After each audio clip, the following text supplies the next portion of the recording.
करना शुरू किया। जो लोग पहले सिर्फ खुद मीटिंग में आते थे, पर अब उन्होंने अपनी खुद की मीटिंग्स करनी शुरू कर दी, वो भी 8-8, 10-10 हर महीने। जो उन लोगों ने किया जो बदलाव लाने के लिए है, ताकि वॉल्यूम्स जो आए उनको रिकॉग्नाइज करो और उनको रिवॉर्ड करो, राइट? इसके साथ साथ आइडेंटिफाई उन लोगों को जो रेजिस्ट कर रहे हैं बदलाव के लिए और उनको मदद करो। अरे सर, कौन मीटिंग में हम बुलाते हैं तो कोई नहीं आता, हम अगर बात करेंगे तो हमारे डाउनलाइन भी नहीं आते। सर जी, गुरु जी, जब आप आते हो तभी लोग मीटिंग में आने के लिए तैयार हैं। तो इनका सोच क्या है कि ये रेजिस्ट कर रहे हैं बदलाव को। वो अभी से खुद की मीटिंग करने के लिए और लीड करने के लिए रेडी नहीं है। तो आपने इस बदलाव को अगर लाना है तो उनको मदद करनी है। किस तरह से? आप एक मीटिंग करो तो सही, आप मीटिंग करो। मैं उसको एक बारी, पहली बारी मैं मीटिंग में आपके खुद आऊंगा, दूसरी मीटिंग आपने खुद करनी है और मैं कम से कम उसमें आधा घंटा आपके साथ वीडियो कॉल में बाकी सब लोगों से बात करूंगा। तीसरी मीटिंग में मैं खुद आऊंगा, क्योंकि अगर आप कहेंगे कि हर मीटिंग में आप ही पहुंचेंगे तो वो खुद अपनी मीटिंग करने के लिए कभी सक्षम नहीं होगा, अपने पैरों पे खड़ा नहीं होगा, हमेशा एज ए अपलाइन को एज ए बैसाखी यूज करता रहेगा। तो इसलिए आपको करना क्या है? उसको आपने जो रेजिस्ट कर रहा है उसकी मदद करनी है और एक क्विक एक्शन हमेशा लेना है कि कोई भी जो बैरियर्स हैं, जो मुश्किलात हैं, उनको कैसे हटाना है। नंबर 6 स्टेप जो इसके अंदर है, क्रिएट शॉर्ट टर्म विंस।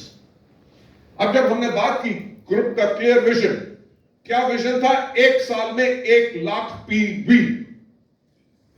अब 1 लाख पीवी एक मंथ में अगर उन्होंने करना है 1 साल के बाद, तो उसके लिए उनको करना क्या है? Short term vision. क्योंकि कुछ भी मोटिवेट नहीं करता मोर देन सक्सेस, और जिसके करके अर्ली टेस्ट ऑफ विक्ट्री हो। जिस नेटवर्क में आपने कहा है कि 1 साल के बाद आपका 1 लाख पीवी करना है, जैसे उनको कहो कि जब 10,000 पीवी आपके नेटवर्क में होगा, उस दिन हम उसका एक रिकॉग्निशन सेरेमनी करेंगे। आपके सारे जो डाउनलाइंस हैं उनको एक्टिव को बुला के, और हम उस उपलब्धि को बहुत ज्यादा जोर शोर से उसके ऊपर खुशी मनाएंगे, साथ में खुश होंगे कि हमारी टीम ने मिलकर 10,000 पीवी कर लिया। और सेकंड, हम उसमें मनाएंगे जब हमारा 25,000 पीवी होगा। सिर्फ ये नहीं कि आप वेट करें कि 1 लाख पीवी तक पहुंचने के ऊपर ही सेलिब्रेशन होगी, क्योंकि लोग मोटिवेट होते हैं सफलता के साथ। इसलिए शॉर्ट टर्म टारगेट्स बनाइए। एवरी अचीवेबल टारगेट जो होता है वो एक चीज इंश्योर करता है कि उसके अंदर लिटिल रूम फॉर फेलियर है, यानी कि 100% गलत नहीं हो सकता। जो भी आप करें उनमें से मैक्सिमम 4 या 5% गलत हो सकता है। अगर आप करेंगे भी तो उसके लिए जो है फेल होना पॉसिबल नहीं होता, सिर्फ करेक्शन करना पॉसिबल हो जाता है। जो हर एक सफलता के साथ आप अपनी टीम को और ज्यादा मोटिवेट कर सकते हैं। What you can do is number 1, look for short projects. Short projects क्या? कि अगर हमें इस नेटवर्क के अंदर 10,000 पीवी शॉर्ट टर्म में करना है प्लान, तो हमें ऐसे 10 लोग टारगेट करने हैं जो रिटेलिंग और टीम बिल्डिंग के साथ 1,000 पीवी करें, राइट? 1,000 पीवी अगर आप उनके साथ टारगेट करेंगे, तो जब वो 10 लोग आपके साथ ऐसे होते हैं, तो 10,000 जब पीवी होता है, ये क्रिएट शॉर्ट टर्म विन हो गया। कोई एक्सपेंसिव प्रोजेक्ट प्लान मत कीजिए, क्योंकि हमारा बिजनेस के अंदर आपको पैसा लगाना नहीं पड़ता, आपको मेहनत लगानी पड़ती है, जिसके करके आप अपनी बिजनेस को बढ़ा सकते हैं। स्मॉलर जो प्रोजेक्ट्स होते हैं वो सफलता लाते हैं और जनरेट करते हैं और ज्यादा एक्टिविटी। एक बड़ा इवेंट करने की बजाय अगर आप 20 छोटे छोटे इवेंट करेंगे, आपको ज्यादा रिजल्ट्स मिलेगा और बेनिफिट ज्यादा आएंगे। रिवॉर्ड उन लोगों को जिन्होंने अचीव किया targets, whether it is recognition, whether it is rewards, you can do it. Number 7, build on the change. जो बदलाव है उसके ऊपर आपने कैसे इसको बिल्ड करना है। जॉन कोटर जिन्होंने एक किताब लिखी है, उन्होंने कहा है कि कोटर आर्ग्यू करते हैं कि बहुत चेंज जो प्रोजेक्ट्स होते हैं वो फेल हो जाते हैं क्योंकि विक्ट्री यानी कि जीत को बहुत जल्दी मान लिया जाता है। अरे 10,000 हो गया, 10,000 हो गया हमारा 2 महीने के अंदर, अब तो हमारा 1 लाख जो है वो 1 साल में नहीं, हम 8 महीने में कर लेंगे। अगर ये सोच है तो इसके करके प्रोजेक्ट फेल हो जाते हैं, क्योंकि बदलाव लाना बहुत मुश्किल होता है। It really runs deep. Quick wins यानी कि जो छोटी सफलताएं होती हैं वो सिर्फ शुरुआत के लिए हमारे को काफी होती हैं, ताकि हम ये जान सके कि हमें क्या करना है, ताकि हम एक लॉन्ग टर्म जो बदलाव अपने नेटवर्क में लाना है, अपने वॉल्यूम्स में लाना है, अपने चेक्स में लाना है, उसको ला सके। एक नई ट्रेनिंग से ज्यादा आपकी 30 ट्रेनिंग्स काम करेंगी, यानी कि जब आप अकेले ना होके अपनी टीम के साथ इन चीजों पे काम करेंगे, तब जाके आपका सिस्टम काम कर रहा है ये आपको पता चलेगा। What you can do is after every win जो आपने किया, एनालाइज करो कि आपने क्या सही किया और ज्यादा बेहतर हम इसको कैसे कर सकते हैं। जैसे मैंने कहा, the only constant is the change. जो चेंज आप लाना चाहते हैं उसके लिए कॉन्टिन्यूस इंप्रूवमेंट आपको करने की बहुत जरूरत है। लास्ट स्टेप जो इसके अंदर मैं आपको बताना चाहता हूं कि anchor the changes in corporate culture. Right, finally to make any change stick, यानी कि वो चिपक के रहे कोई भी बदलाव, वो जो आपका नेटवर्क है, कोर ऑफ द ऑर्गेनाइजेशन है, उसका हिस्सा बन जाना चाहिए। आपने एक कंपनी का नाम सुना होगा जिसका नाम है टाटा। हाँ या ना? Yes. हाँ या ना? Yes. हाँ या ना? Yes. आपको पता है कि दुनिया भर में टाटा ग्रुप को कहते हैं Tata stands for trust. Right, आज के दिन पे जितनी मुकेश अंबानी जी की नेटवर्थ नहीं है, उससे ज्यादा टाटा ग्रुप चैरिटी में बांट चुका है। राइट, लेडीज जेंटलमैन, पॉइंट ये है कि टाटा के कल्चर में एक बिल्कुल अलग बात है। हर एक बड़ी बड़ी कंपनियों का कल्चर यानी कि संस्कार बिल्कुल अलग होता है। कई कंपनीज हैं जिनका कल्चर है कि हम ईमानदारी से काम करेंगे, हम किसी को रिश्वत नहीं देंगे। कई कंपनीज का कल्चर है कि जो हमारे एम्प्लॉयज हैं, जो हमारे साथ काम कर रहे हैं, हम उनका फेथ कभी नहीं गलत करेंगे, हर एक का ख्याल पहले रखेंगे। आपने टाटा ग्रुप के बारे में सुना होगा कि जब इनके ताज होटल बॉम्बे में टेररिस्ट में अटैक हुआ था 26/11 को, रतन टाटा हर एक एम्प्लॉय जो इंजर भी हुआ या कुछ भी हुआ था, या जितने फौजी भी थे, हर एक के घर में गए थे और हर एक से जाके खुद मिले थे। राइट, लेडीज एंड जेंटलमैन, जिस दिन पहले दिन टाटा ग्रुप शुरू हुआ था तो शायद ऐसा नहीं था, या कोई भी आज ऑर्गेनाइजेशन आप शुरू कर रहे हो, शुरू में वो चीज नहीं होगी, पर जो आप अपने बदलाव ला रहे हो, एक कि हम अपने नेटवर्क में काम करेंगे और ज्यादा बढ़ाएंगे और अपने नेटवर्क में अपने लोगों को सफल करेंगे। जो लोग यहां पे काम करना चाहते हैं, अपनी जिंदगी को बदलना चाहते हैं, हम उन लोगों की जिंदगी चेंज करेंगे जब वो आपकी ऑर्गेनाइजेशन, आपके नेटवर्क का कल्चर बन जाता है। जो आपकी वैल्यूज, जो आपके विजन के पास होती हैं, they must show in a day to day work. साथ ही साथ लगातार एफर्ट्स बनाओ टू शो चेंज, जो आपके हर एक ऑर्गेनाइजेशन के अंदर बिल्कुल नजर आना चाहिए। What you can do is, हमेशा जब भी आप मीटिंग करो, एक चीज के बारे में बात करो, प्रोग्रेस यानी कि सफलता, कि हम आगे बढ़ेंगे। राइट, हम लोग कर सकते हैं, क्यों नहीं हो सकता, हमसे बेहतर और कौन हो सकता है। और हमेशा लोगों को कहानियां बताओ अबाउट चेंज। अगर किसी ने आपके नेटवर्क में किसी ने होम मीटिंग की और उसकी होम मीटिंग के अंदर 15,000 रुपए के प्रोडक्ट बिके, 5 लोगों ने ज्वाइन किया, उसका नाम लेके आप लोगों को बताओगे, उससे क्या होगा, लोगों को मोटिवेशन होगी और आपके नेटवर्क में ये चीज एंकर हो जाएगी, यानी कि धस जाएगी और वहीं से आपका नेटवर्क जो है और ज्यादा स्ट्रॉन्ग होगा। पब्लिकली रिकॉग्नाइज, जब भी मीटिंग में हो, जो आपके की मेंबर्स हैं, जो आपकी चेंज टीम के, उनको आपने रिकॉग्नाइज करो। नंबर 3, जो आपने एज ए लीडर करना है, क्रिएट करने हैं प्लान्स ताकि आप और लीडर्स बनाओ। लीडर कैसे बनेगा? लीडर तब बनेगा जब उसके नेटवर्क के अंदर मीटिंग्स होंगी और ज्यादा लोग ज्वाइन करेंगे। जो लोग ज्वाइन कर चुके हैं वो सफल हो रहे हैं, उनकी सफलता मिलेगी ताकि वो लीडर बनेगा, और उसी तरह के लीडर जैसे आपकी कोर टीम में। सो लेडीज एंड जेंटलमैन, ये था मेरे 8 स्टेप्स जो मैं आपके साथ शेयर करना चाहता हूं। और बदलाव दुनिया में बहुत चीजों में और बहुत अलग अलग चीजों में हमेशा आता रहा। यह दुनिया भरी हुई है उन ग्रेट लोगों से जिन्होंने परिस्थितियों के ऊपर कभी घुटने नहीं टेके और उन्होंने बदलाव लेके आए। कुछ एग्जांपल्स जो मैं आपको दिखाना चाहूंगा। आप जानते हैं, हर कोई जानता है डॉक्टर B.R. अंबेडकर को।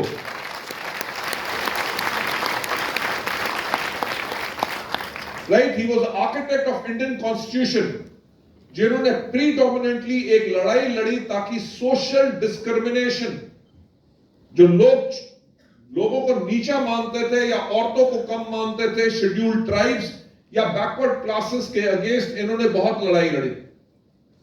नेक्स्ट एग्जांपल, जिनको आप सब जानते हैं, डॉक्टर APJ अब्दुल कलाम, जिनको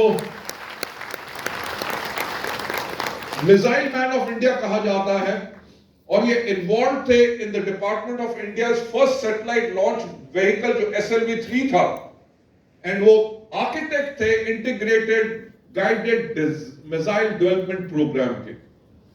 राइट, जो सोच नहीं सकता था कि भारत के पास इतनी बड़ी शक्ति होगी। अभी मेरे ख्याल से आपने अखबारों में पढ़ा होगा, एक दिन के अंदर शायद इंडिया ने 50 सैटेलाइट शायद लॉन्च की थी, सिर्फ एक दिन के अंदर, थ्रू वन सिंगल रॉकेट।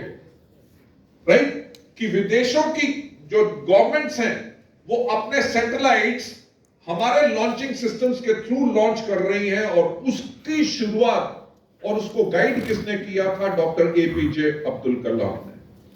वो बदलाव जो हमारी मिसाइल टेक्नोलॉजी में लाए, आज इस दुनिया में नहीं है, बल्कि दुनिया उनको तब भी याद करती है क्योंकि उन्होंने उस बदलाव को लेके आए। लेडीज एंड जेंटलमैन, बदलाव की अगर हम बात करें, एक बदलाव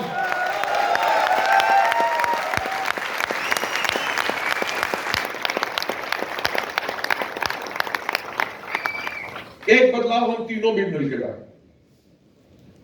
मैं आप लोगों को साफ कहना चाहूंगा कि मैंने कभी सोचा भी नहीं था कि मेरी खुद की कंपनी होगी। आई वॉज अ प्रोफेशनल, बहुत अच्छी जॉब्स थी। वेस्टीज शुरू करने से पहले भी मेरे पास मर्सिडीज बेंज E240 थी। लाइफ में कोई प्रॉब्लम नहीं थी, क्योंकि 1996 से मैं, कंवर और दीपक नेटवर्क मार्केटिंग के अंदर, डायरेक्ट सेलिंग के अंदर इन्वॉल्व हैं एज ए प्रोफेशनल्स। जब 1996 में इंडिया में डायरेक्ट सेलिंग शुरू हुई, जब कोई आदमी जानता नहीं था कि वदर ये इंडस्ट्री काम करेगी कि नहीं, मार्केटिंग प्लान कैसे शो करना है, लोगों को प्रोडक्ट कैसे बताने हैं, टीम कैसे बिल्ड करनी है, लोगों की इनकम कैसे बढ़ानी है, हम वो लोग थे जिन्होंने लोगों के घर में जाके लोगों को मार्केटिंग प्लान दिखाए। हजारों प्लान स्टेज के ऊपर खुद खड़े होकर हमने दिखाए, हजारों मीटिंग्स खुद की। 2004 तक हमें आते आते लगा कि इंडिया के अंदर ऐसा कुछ नहीं हो रहा जिसके करके इस इंडस्ट्री को इसकी रिस्पेक्ट और इसका रुतबा मिले। क्यों? क्योंकि हम तीनों का एक ही मानना है कि इस दुनिया में अगर सबसे नेक कोई काम है तो वो है डायरेक्ट सेलिंग। राइट, जिसके अंदर एक आदमी अपनी मेहनत दूसरों के साथ लगाता है, उनकी टीम बनाता है, उनकी टीम को कोच करता है, एजुकेट करता है, मेंटर करता है, गाइड करता है, उनको सफल बनाता है कि जाओ और जाके आप अपनी जिंदगी जियो। पर वो बदलाव इंडिया में कभी आ नहीं रहा था, तो तभी हमने इसकी एक शुरुआत की। और आज के दिन पे आपको पता है कि वेस्टीज नहीं सिर्फ इंडिया में है, बल्कि we are number 1 in Malaysia, we are there in Bangladesh, sorry we are not in Malaysia, हम हैं नेपाल के अंदर नंबर 1, हम हैं बांग्लादेश में, हम यूएई में हैं, बहरीन में हैं, सऊदी अरेबिया में हैं, घाना में हैं, फिलीपींस में हैं, और बहुत जल्दी हम शुरू कर रहे हैं थाईलैंड।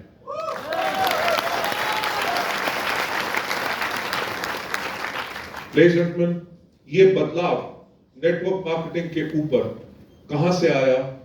जब हमने सोचा कि हम उस लीड करेंगे उस बदलाव को, और ये बदलाव आप सब भी ला सकते हैं इस बदलाव को लीड करने के लिए। लेडीज एंड जेंटलमैन, आगे बढ़ते हुए वेस्टीज ने हमेशा डिस्ट्रीब्यूटर फर्स्ट पॉलिसी के ऊपर इस्तेमाल किया है। इवन कोविड के टाइम पे जब दुनिया बंद थी, करोड़ों लोगों ने अपनी नौकरियां गंवा दी, लाखों लोगों की नौकरियों की सैलरीज कट हो गई, लोग क्वालिफाई कर नहीं सक रहे थे, घर से बाहर नहीं निकल सक रहे थे, वेस्टीज ने तब भी लोगों को सपोर्ट किया था। 18,000 लोगों को एवरेज चेक वेस्टीज ने कोविड के टाइम के अंदर दिया, अगर उन्होंने क्वालिफाई भी नहीं किया था। राइट? हमने डिस्ट्रीब्यूटर फर्स्ट पॉलिसी के अंदर, जब कोविड के अंदर कोई घर से बाहर नहीं निकल सक रहा था, लोगों को समझ नहीं आ रहा था, कंपनीज को समझ नहीं आ रहा था कि बिजनेस कैसे कंडक्ट होगा, वेस्टीज इमीडिएटली स्टार्टेड ई ट्रेनिंग कैंपेन्स, जो हमने उस टाइम पे की, ताकि नेटवर्क के अंदर प्रोडक्ट मूव करते रहे और सब कुछ होते रहे। हमने रोबस्ट अपने इंफ्रास्ट्रक्चर के साथ आज के दिन पे हर दुनिया, पूरे इंडिया भर में हम लोगों को सपोर्ट कर रहे हैं। हमने डिस्ट्रीब्यूटर फर्स्ट पॉलिसी के अंदर अपने इंटायर ऑपरेशंस को रीवैम्प किया है, ताकि हम अपने लोगों को बेहतर सर्विस कैसे दे सके। हमने इंक्लाइन किया लोगों को ऑनलाइन ऑर्डरिंग सिस्टम के ऊपर, क्योंकि आज के दिन पे दुनिया डिजिटल जा रही है, और पैंडेमिक के अंदर वेस्टीज के जो डिजिटल ऑर्डर्स थे वो 206% हमारे पड़े थे, और 14 लाख प्लस ऑर्डर हमारे उस टाइम पे प्लेस हुए थे। और उस टाइम पे इवन पैंडेमिक में जब दुनिया घर से बाहर नहीं निकल रही थी, हमारी 6,000 ज्वाइनिंग्स हर रोज वेस्टीज के अंदर आ रही थी। लेडीज एंड जेंटलमैन, जो मैं पॉइंट आपको कहना चाहता हूं, पैंडेमिक एक वो महामारी जहां पे दुनिया बिल्कुल समझ नहीं सक रही थी कि क्या करें। किसी को यह नहीं पता था कि यह कभी खत्म होगा कि नहीं खत्म होगा। राइट? बिजनेसेस बंद हो रहे थे, ट्रेन्स बंद थी, एरोप्लेन्स बंद थे, मॉल्स बंद थे, दुकानें बंद थी, रेस्टोरेंट बंद थे, बैंक्स बंद थे, सब कुछ बंद था। पर एक बिजनेस था जो तब भी चल रहा था, वो है वेस्टीज का बिजनेस।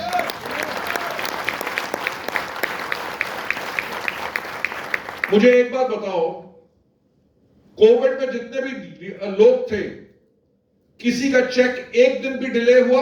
नो। एक दिन भी डिले हुआ? नो। इसे कहते हैं रोबोस्ट सिस्टम, और जो है डिस्ट्रीब्यूटर फर्स्ट पॉलिसी। बहाना हो सकता था, दुनिया बंद है जी, पे आउट डिले हो गया, पर वेस्टीज का जो कानून रहा है, जो वैल्यूज रही हैं कि 10 तारीख को पे आउट हो, पैंडेमिक था, कुछ भी था, तब भी 10 तारीख को पे आउट हुआ। मैं यही आपको बताना चाहता हूं कि आप जिस कंपनी के साथ जुड़े हैं, उसका सिस्टम इतना स्ट्रांग है कि दुनिया की अगर सबसे बड़ी महामारी उसको रोक नहीं सकी, तो आने वाला वक्त में ऐसा कुछ नहीं है जो उसको रोक सके।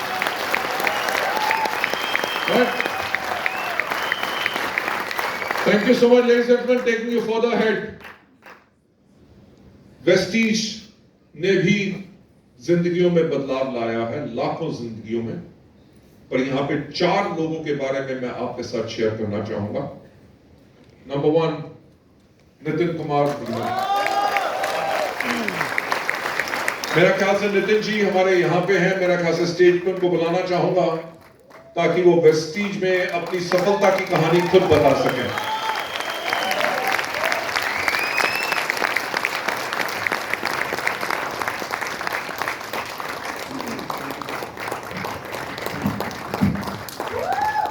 Good morning,